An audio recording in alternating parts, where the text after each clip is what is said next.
안녕하십니까, 레피드입니다. 11월 1일 두산 에너빌리티 보도록 하겠습니다. 증시 먼저 보겠습니다. 코스피 1.03% 상승했고요. 코스닥은 0.43% 상승했습니다. 어제 이제 급락 이후에 코스피 코스닥 반등을 했고요. 하지만 어제 하락폭만큼 완전히 반등하지는 못했습니다.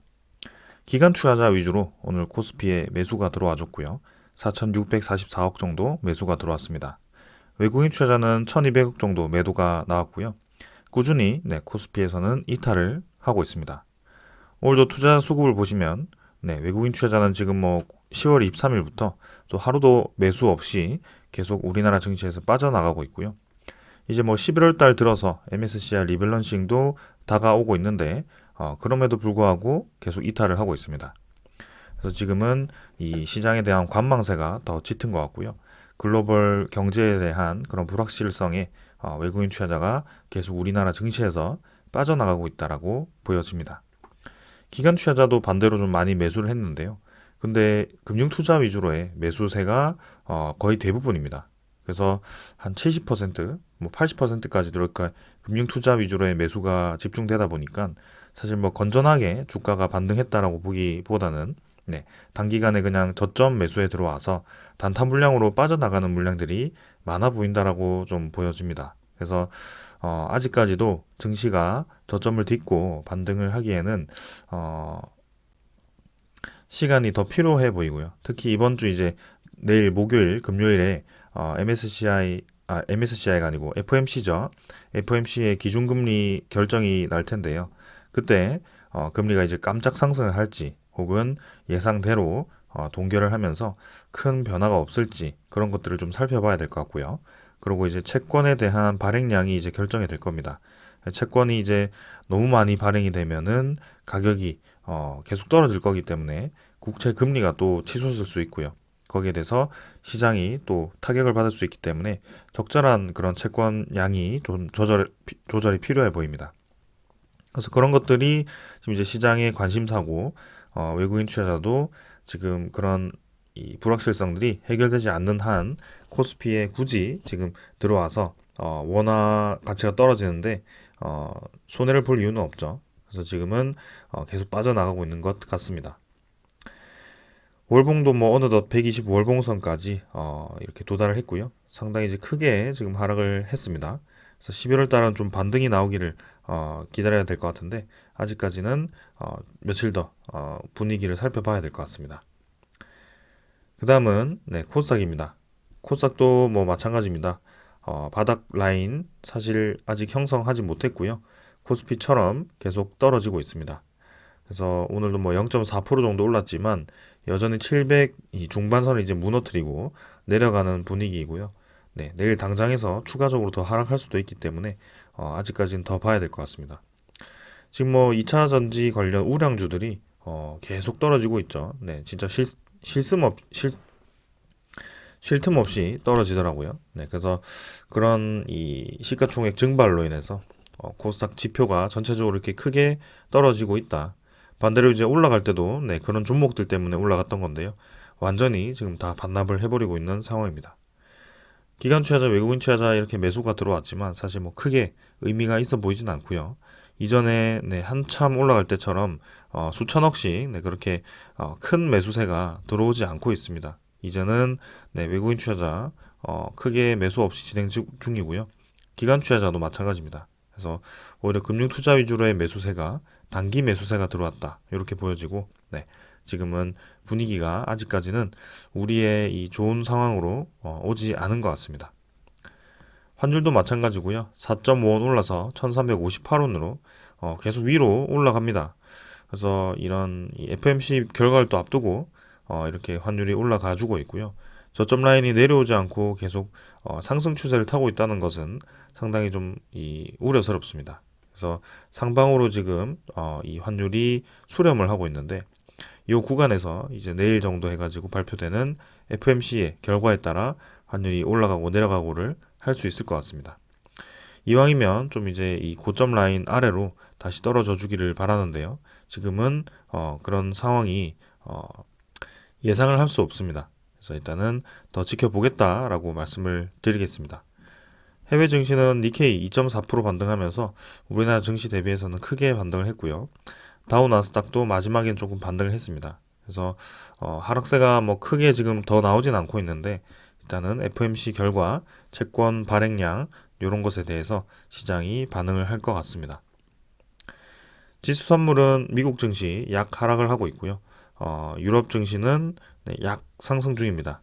아직까지도 뭐 전반적인 하락세를 멈추고 완벽히 반등을 하기 시작했다라고 보기에는 좀 애매한 시장이 만들어지고 있습니다.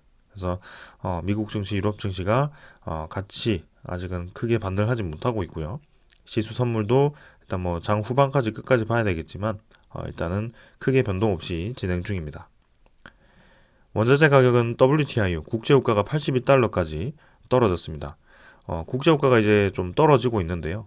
최근에 이제 90달러 이상까지 치고 갔다가 단기간에 또 이렇게 빠르게 떨어지면서 이 중동 전쟁으로 인해서 수급이 작아질 것으로 수급에 대한 타격이 올 것으로 예상해서 국제유가 가격이 올라갈 걸로 지금 예상이 되고 있는데요. 아직까지는 급등을 하지 않고 있습니다.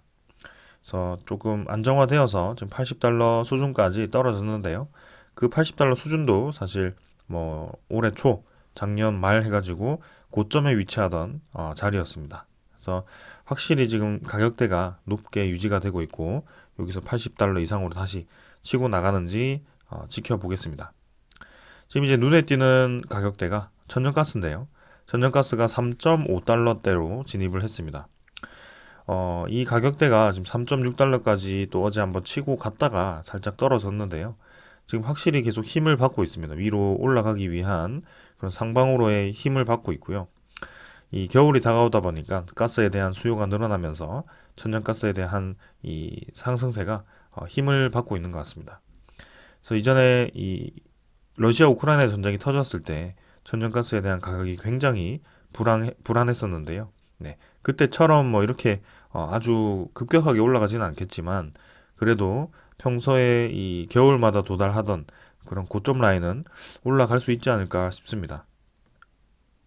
자, 그래서 이런 천연가스에 대한 가격이 얼마나 올라가느냐에 따라서 또 이렇게 부담스러울 수도 있고요. 네, 원자재 가격에 따라서 지금 인플레이션 지표가 계속 집계가 되고 있기 때문에 그런 것들을 조금 주시를 해야 될 것 같습니다. 지금도 전체적인 그래프 상으로는 좀 낮은 가격대에 위치를 하다가 이제 올라가기 시작했는데요. 네, 충분히 더 올라갈 수 있는 위치라고 생각을 합니다.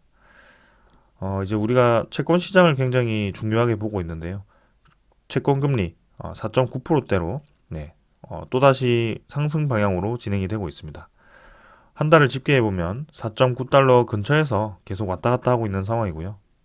지금 올라가서 쉽게 떨어지지 않고 이 고점 부근에서 위치를 하고 있습니다.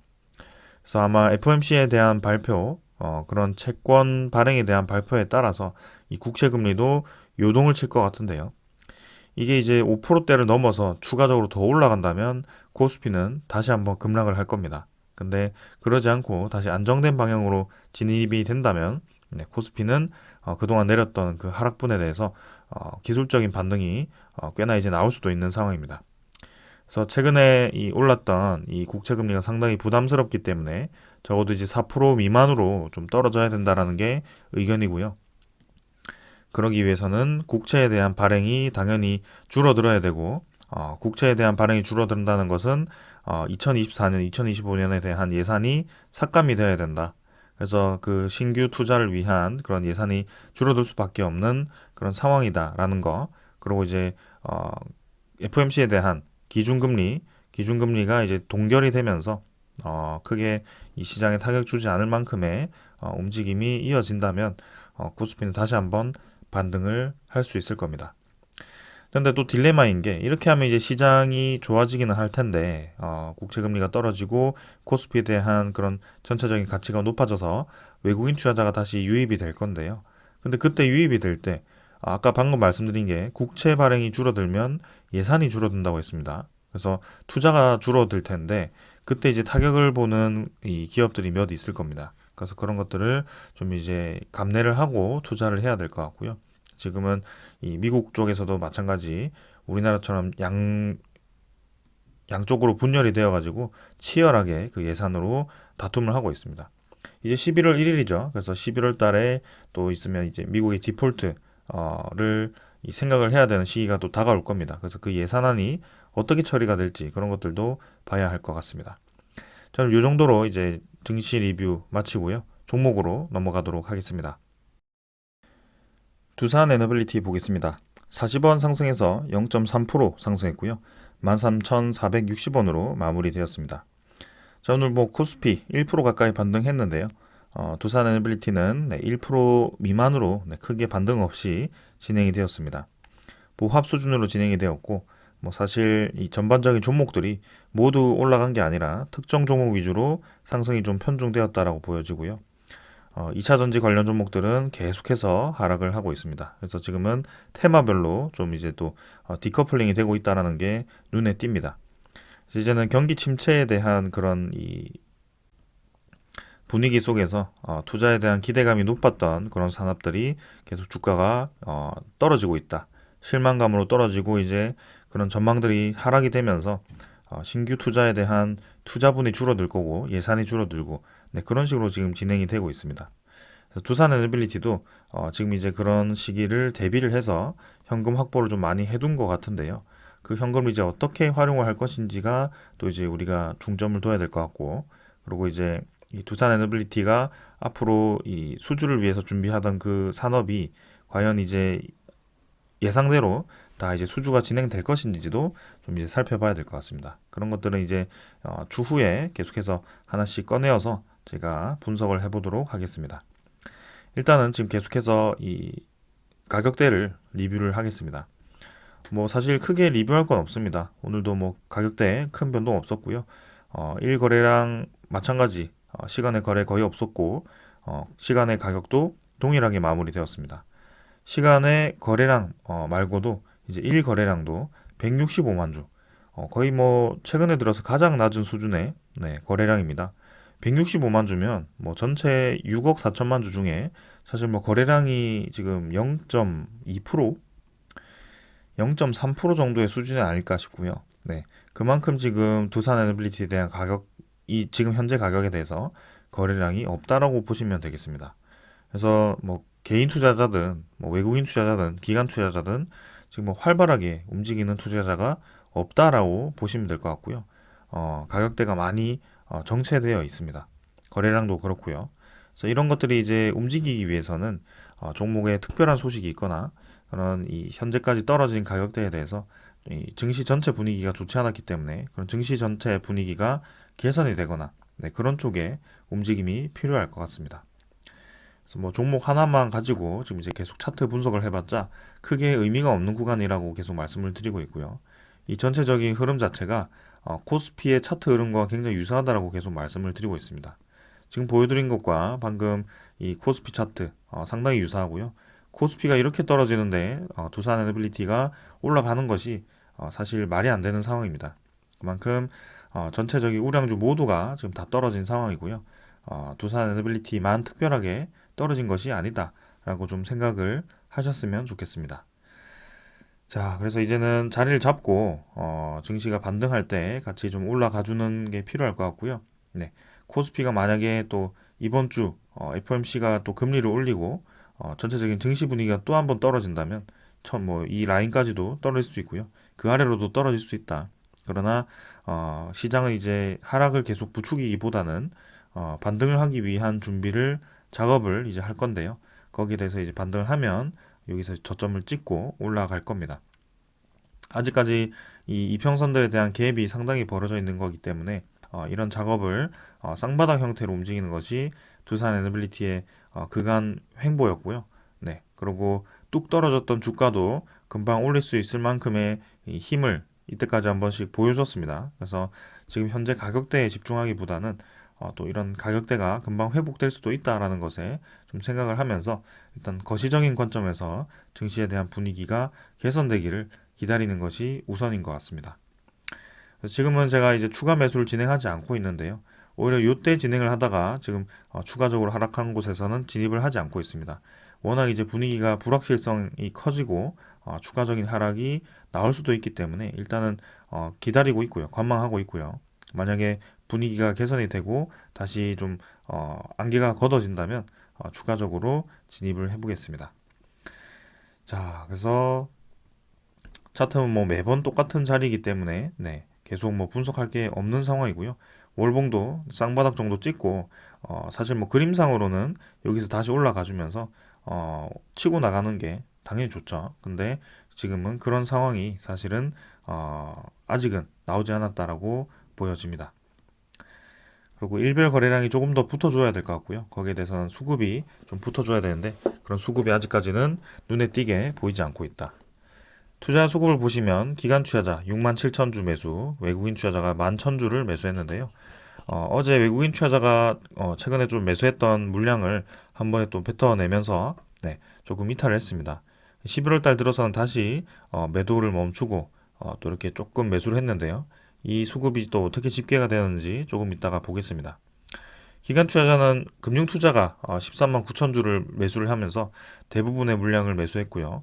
연기금 투자자는 7만 5천 주를 매도를 하면서 아직까지도 매수에 집중하지 않고 있고 매수 매도를 반복하면서 크게 뭐 두산 에너빌리티를 모아가고 있지는 않습니다.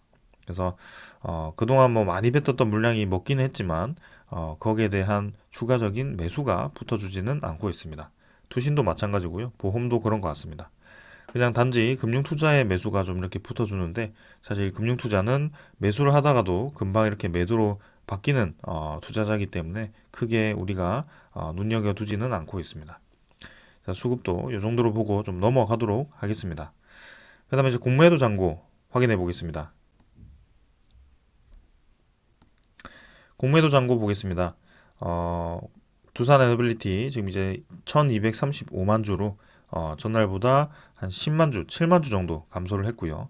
공매도 잔고는 뭐 계속 뭐 요 수준에서 유지가 되고 있습니다.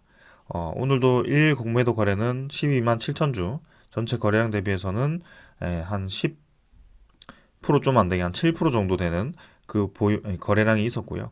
네. 그래서 전체 거래는 작았지만 비율로 따지면은 아직도 7% 정도. 그래서 확실히 공매도 비율을 확 줄이지 않고 계속 거래를 하고 있는 것 같아요. 그리고 이 잔고가 계속 꽉 채워져 가지고 줄어들지 않고 있습니다.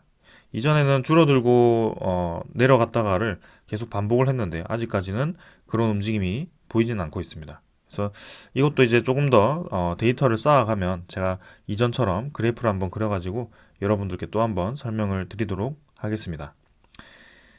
자, 이제 공매도 잔고 보았고 대차 잔고도 같이 보겠습니다. 대차 잔고는 뭐 지금 아직 시간이 안 되어서 이렇게 여기 집계는 안 되었는데요. 오늘 대차 잔고 상위 종목에 또 상환 상위 종목에 위치를 했습니다. 그래서 두산 에너빌리티가 상환이 100만 주 정도 진행이 되었고 체결이 23만 주 돼가지고 전날보다 이제 80만 주 정도 감소를 했고요. 2,870만 주로 또 대차 잔고가 줄어들기 시작합니다. 어제도 줄어들기 시작했고요. 그래서 반짝 이렇게 늘렸던 대차 잔고를 또 한번 줄이면서 대차 잔고를 또 평소에 그런 이 구간으로 진입을 시켰고요. 공매도 잔고가 아직 크게 줄지 않고 있는데 이번 달에 이제 MSCI 관련해서 외국인 투자자에 대한 움직임이 있을지 한번 보겠습니다. 이 공매도 비율은 아까도 말씀드렸다시피 7% 수준, 그다음에 어제는 11%, 잠깐 이제 10월 30일에 좀 떨어졌었는데 그 이후부터는 계속 공매도가 활용이 되고 있습니다. 추적 물량은 외국인 투자자 11,000주 매수했는데요. 당일이 13만 주, 그래서 조금 더 매수를 했습니다. 전날은 뭐 거의 동일하게 47만 주 그대로 패턴했고 오늘 다시 매수를 시작해가지고 12.78%까지 또 매수를 해주는 모습이었습니다. 그래서 골드만삭스가 어제 UBS와 함께 CL 이렇게 해가지고 이 세 증권사에서 매도가 나왔고요. 우리가 평소에 뭐 공매도로 하면 모건 스탠리, 그 다음에 JP모건, 신한증권 이렇게 생각을 하는데요. 어제 나온 매도는 그 물량이 아니었습니다. 그리고 이제 오늘 보시면은 골드만삭스는 또 그대로 매도를 이어가고 있고요. 모건 스탠리와 이제 JP모건이 반대로 이제 매수를 시작했습니다. 그래서 이 패턴이 또 이제 11월 말까지 지속되는지 지켜볼 필요가 있을 것 같고요. 골드만삭스와 이 모건 스탠리가 자주 보인다는 것을 보았을 때는 이 MSCI 관련해서 계속 물량을 좀 이제 회전을 하고 있는 것 같다라는 생각이 계속 듭니다. 그래서 요거는 이제 우리가 깊이 생각할 필요는 없을 것 같고요. 네, 지금은 단지 두산 에너빌리티가 올라가기 위해서는 이런 회전 물량의 이 수급보다는 정말 이제 들어오는 그런 기관 투자자의 수급이라든지 제3의 외국인 투자자의 수급이 좀 들어와 주기를 기다릴 뿐입니다. 지금 이렇게 국매도가 활용되어서 주가가 좀 눌러지기는 하는 것은 사실이지만 전반적인 증시 전체가 눌러지고 있기 때문에 꼭 국매도 때문에 이 전부 주가가 계속 떨어지고 있다라고 보기도 어렵습니다. 그래서 지금은 일단 증시가 안정되기를 좀 기다리면서 천천히 한번 기다려 봐야 될 것 같습니다. 자, 그 다음은 이제 두산 에너빌리티 소식들 좀 전해드리도록 하겠습니다. 먼저 전해드릴 소식은요. 네, 오늘 드디어 이제 체코에 대한 원전 사업에 대한 최종 입찰서를 제출을 했다라고 합니다. 그래서 10월 31일까지라고 이제 제출 기한이라고 말씀을 드렸는데요. 지금 이제 한번 밀려서 10월 31일이었습니다. 그래서 이제 프랑스의 EDF, 그 다음에 미국의 웨스팅하우스, 그리고 우리나라 한수원 컨소시엄을 해가지고 이렇게 3파전으로 진행이 되고요. 두코바니의 이제 1200메가와트급 원전 한 기를 건설하는 사업을 이제 최종 입찰을 하게 됩니다. 그래서 여기서 선정이 되는 이 발주사가 이제는 두코바니 원전 한 기 말고도 테멜린 두 기, 그다음에 두코바니 한 기 더해가지고 총 3기 정도의 추가적인 원전 수주를 할 가능성이 높고요. 네, 거기에 대해서 지금 이제 촉각을 두고 있는 상황입니다. 우리나라 컨소시엄은 이제 한국전력기술, 한전 KPS, 한전 원자력 연료, 그다음에 두산에너빌리티, 대우건설과 함께 또 이렇게 입찰서를 제출을 했다라고 합니다. 두산에너빌리티가 주기기를 맡고 있고요. 대우건설이 이제 외곽 건설을 맡고 있고 한전기술이 이제 이 설계를 맡고 있기 때문에 KPS와 이제 원자력 연료는 그 안에 연료 관련해서 네, 맡고 있습니다. 그래서 이렇게 컨소시엄이 구성되어서 진행이 되었습니다. 자, 그래서 이게 이제 내년 상반기까지 최종 이 우선 협상자 선정이 될 것 같고요. 2024년 하반기에는 본계약 체결이 이루어질 것 같습니다. 요거 이후에 이제 이외에 지금 이제 폴란드 원전에 대해서도 우리가 촉각을 두고 있고요. 11월 달 들어서 이제 기후환경부에 대해서 지금 이제 퐁투누프 원전에 그런 승인이 떨어질지 그런 것들도 한번 기다려 보겠습니다. 자, 우리의 기다린 만큼 또 진행 속도가 그리 빠르지 않아서요. 네, 바로 이제 수주가 터지는 프로젝트가 아직까지는 나오지 않고 있습니다. 그러나 이 프로젝트들이 막연하게 진행되기보다는 하나씩 하나씩 단계를 밟고 서서히 진행되고 있기 때문에 시간을 두고 좀 기다려 보면 분명히 좋은 소식이 있을 것 같고요. 가장 큰 이제 문제인 웨스팅하우스와 우리나라 간의 한국 간의 그런 소송전이죠. 그 대립이 이제 언제까지 이어질 것인지에 대해서도 촉각을 둘 필요가 있겠습니다. 웨스팅하우스가 이제 미국 연방법원에 항소를 했는데요. 그 항소한 부분에 대해서 연방법원이 또 어떻게 판결을 내릴 것인가 또 한 번 기각을 한다면 당연히 우리나라 입장에서는 유리한데요. 그렇다고 우리나라가 단독으로 수출을 강행하지는 않을 겁니다. 네. 그래서 적절한 시기에 웨스팅하우스와의 그런 합의를 하기 위해서 물꼬를 틀 것 같은데요. 그 시기가 언제가 될지, 이 올해 말이 될지, 24년 상반기가 될지, 웨스팅하우스 입장에서는 최대한 우리나라를 견제하면서 많은 수주를 해야 되기 때문에 체코 원전 최종 입찰 때까지도 아마 저렇게 견제를 계속 이어갈 수도 있겠다라는 생각이 좀 드는데요. 네. 그 전에 좀 해결을 해주었으면 하는 그런 바람이 있습니다. 자, 그래서 일단 소식을 한번 기다려보고요. 그 다음에 12월 달에 우리나라 또 경제사절단이 국비인으로 해서 네덜란드를 방문하게 됩니다. 그때 이제 한수원이 같이 들어가게 되는데요. 네덜란드의 또 원전 수출을 준비하기 위해 또 협력을 하려고 가는 것 같습니다. 그래서 뭐 이 계약 체결을 하기 위해서 간다라기보다는 네덜란드 신규 원전 같은 경우는 아직까지 구체적인 부지와 그 다음에 규모, 그 다음에 시기가 확정이 된 것이 아니기 때문에 조금은 막연한 프로젝트이기도 합니다. 그러나 이제 전반적으로 이제 평소에 원전 건설을 검토하지 않던 국가들까지 이렇게 검토를 한다라는 것 자체가 저는 의미가 있다라고 보고 있고요. 네덜란드 정부가 지금 1000메가와트급 이상의 원전 2기 건설을 추진하고 있다라고 하는데 이전에는 1500메가와트급이라고 오픈이 되었었습니다. 그렇게 된다면 사실 웨스팅하우스가 들어올 수는 없고요. 우리나라 혹은 뭐 프랑스 EDF, 뭐 러시아는 당연히 네덜란드니까 제외가 될 거고요. 중국도 제외가 될 것 같습니다. 그 정도가 이제 검토가 되고 있기 때문에 우리나라 입장에서도 상당히 유리한 그런 프로젝트가 아닐까. 그래서 네덜란드는 2035년을 완공을 목표로 1000메가와트급 신규 원자력 발전소 2기를 건설을 추진하고 있고요. 2035년 완공이라고 한다면 사실 계약 체결이 조금 이르게 진행이 돼야 될 것 같네요. 그래서 2026년 뭐 2025년에는 이렇게 계약이 확정이 되어서 이제 착공을 준비를 해야 되지 않을까. 그래서 네덜란드 원전은 한 2025년 정도를 바라보면 될 것 같습니다. 자, 이제 한수원이 계속 이렇게 보이는데요. 사실 우리나라 원전 사업은 한수원도 있고요. 한전도 있습니다. 우리가 잘 알고 있는 바라카 원전은 한전 컨소시엄이 수주를 했고요. 한수원 컨소시엄은 사실 아직까지 단독으로 전체 프로젝트를 수주한 적은 없습니다. 이집트 프로젝트는 한수원 쪽에서 진행을 했고요. 한전은 지금 이제 UAE라든지 사우디 원전이라든지 터키 원전, 영국 원전 이런 쪽으로 공략을 하고 있습니다. 그래서 지금 중동 상황이 좀 좋지 않다 보니까 계속 그런 투자 일정이 좀 밀리는 것 같기도 하고요. 좀 아쉽기도 합니다. 그래서 그 중동 전쟁을 또 이제 내용을 가져와 봤는데, 최근에 이 사우디가, 또 심상치 않습니다. 오늘 이제 사우디가 또 우리나라에 방산이 급하게 필요한 것 같아요. 그래서 방산 관련 종목들이 또 급하게 올라가는 모습이었는데요. 특히 하나 에어로스페이스요. 근데 지금 내용을 보시면 사우디가 2030 세계 엑스포에 대해서 지금 이제 중동 전쟁이 이제 격화되고 이렇게 긴장이 커지다 보니까 엑스포 유치 악재로 지금 또 이렇게 작용을 하고 있는 것 같아요. 그래서 부산 엑스포의 반사이익 가능성이 있는데요. 이 내용을 제가 왜 가져왔느냐? 사우디에 대한 지금 큰 프로젝트 하나가 네옴시티가 있습니다. 그 네옴시티가 사실은 2029년에 완공을 해가지고 2030 엑스포까지 연결시키는 그런 큰 프로젝트인데요.